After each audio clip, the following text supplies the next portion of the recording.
जब सुने के होई भोजपुरी गाना बस बजे के चाही गाना।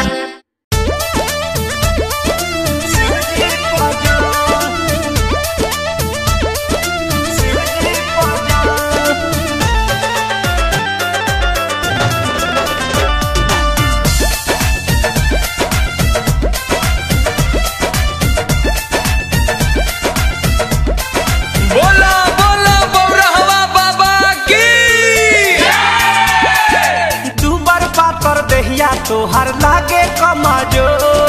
गोदी में बा बबुआ भइल बाड़ू लड़कोर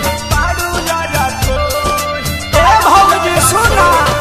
दुबर पातर देहिया तोहर लागे कमजो गोदी में बा बबुआ भइल बाड़ू लड़कोर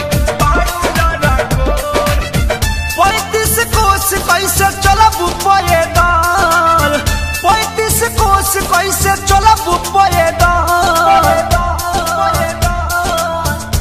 अशोकवा ही चढ़ा लए भौजी शिवाला पशु जी के जल अशोकवा ही चढ़ा लए भौजी सोमारी के शिव जी पजल। बोला बोला घरदानी की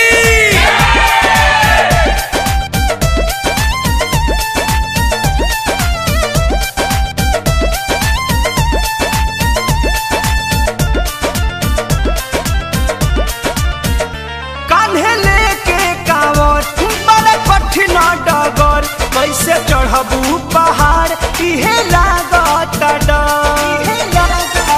भौजी चला ओ कहले के कांवर बड़ा कठिन डगर कैसे चढ़बू पहाड़ इहे लागत डर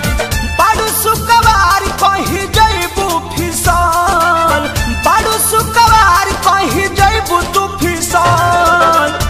अशोकवा ही चढ़ा लए भौजी शिवाला शिव जी के जल अशोकवा ही चढ़ा लए भौजी सोमारी के शिव जी पजल।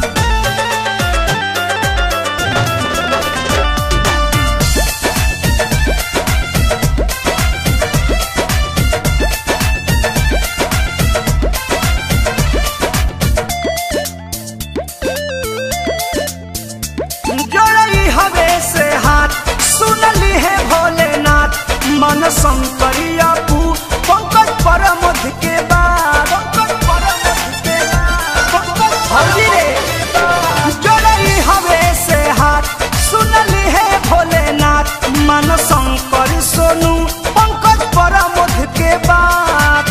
सब धाम के हा बरोबर मिली फल सब धाम के हा बरोबर मिली फल अशोकवा ही चढ़ा भौजी शिवाला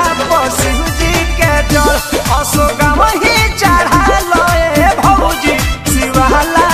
शिव जी के जल दुबर पातर देहिया तोहर लागे कमजोर गोदी में बा बबुआ भइल बाड़ू लड़कोर 35 कोस कैसे चलब पैदल 35 कोस कैसे चलब पैदल अशोकवा ही चढ़ा लए भौजी शिवाला शिव जी के जल अशोकवा ही